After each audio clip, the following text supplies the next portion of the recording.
ഞാൻ ചെയ്യാൻ ഉദ്ദേശിക്കുന്ന ഒട്ടുമിക്ക ക്രാഫ്റ്റ് ഞാൻ പിൻട്രസ്റ്റിൽ നോക്കിയിട്ടായിരിക്കും. അവരതൊക്കെ നല്ല വൃത്തിക്ക് ഉണ്ടാക്കി വെച്ചത് കാണുമ്പോൾ ഉണ്ടാക്കാനൊരു കൊത്തി.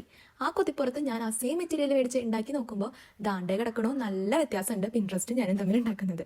അതേപോലെ തന്നെ പിൻട്രസ്റ്റിൽ നോക്കി റെഫറൻസ് എടുത്ത ഒരു ഗിഫ്റ്റ് ബോക്സിൻ്റെ ഐഡിയ ആയിരുന്നു ഇതും. പക്ഷേ ഫോം ഷീറ്റ് വെച്ചിട്ട് തന്നെയാണ് ഞാനും ഉണ്ടാക്കിയത്, അവരും ഉണ്ടാക്കിയത്. പക്ഷെ ഞാൻ ഉണ്ടാക്കിയപ്പോൾ അതിന് തീരെ ഒതുക്കം വരുന്നില്ല.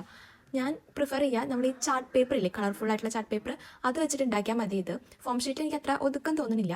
പിന്നെ ഞാൻ ഈ കാണുന്നപ്പോൾ ഞാൻ ഗ്ലൂ സ്റ്റിക്ക് ഒന്നും വെച്ച് ഒട്ടിക്കാൻ നിന്നില്ല, കാരണം ഇത് ഒട്ടില്ല എന്നുള്ളൊരു തോന്നല്. ഞാൻ ട്രൈ ചെയ്തില്ല ഗ്ലൂ സ്റ്റിക്ക് വെച്ച് ഒട്ടിക്കാൻ. സ്റ്റാപ്ലർ ചെയ്യുക ചെയ്തേ. ആ സ്റ്റാപ്ലറിൻ്റെ പകുതിയും ഇതിൽ നല്ലോണം ഉണ്ട്. അതുകൊണ്ട് ഞാൻ ഇനിയൊരു ഗിഫ്റ്റ് ബോക്സ് ഒക്കെ ഫ്രണ്ടിനൊക്കെ ഗിഫ്റ്റ് ചെയ്യാൻ വേണ്ടി ഓരോന്ന് ഇട്ട് കൊടുക്കാൻ വേണ്ടി ഉണ്ടാക്കുകയാണെങ്കിൽ ഞാൻ കളർ ചാർട്ട് പേപ്പറിൽ ഉണ്ടാക്കുള്ളൂ.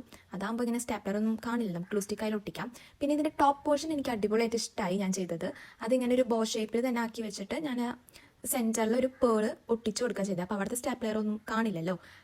സംഭവം നല്ല കളർഫുൾ ആയിട്ട് നല്ല ഫ്ലഫി ആയിട്ടൊക്കെ വന്നിട്ടൊക്കെ ഉണ്ട്. നമുക്കിത് നമ്മുടെ പർപ്പസ് എന്തായാലും നടക്കും. പക്ഷെ ഞാൻ വിചാരിച്ച അത്ര ഒരു പെർഫെക്ഷനായിട്ട് എഡ്ജസും കോർണറൊന്നും വന്നിട്ടുണ്ടായിരുന്നില്ല. പക്ഷെ എന്നാലും അടിപൊളിയായിട്ട് വന്നിട്ടൊക്കെ ഉണ്ട്. അപ്പോൾ ഇഷ്ടപ്പെട്ടാൽ ലൈക്കും ഷെയറും കമൻറ്റും സബ്സ്ക്രൈബും ഒന്നും മറക്കണ്ട.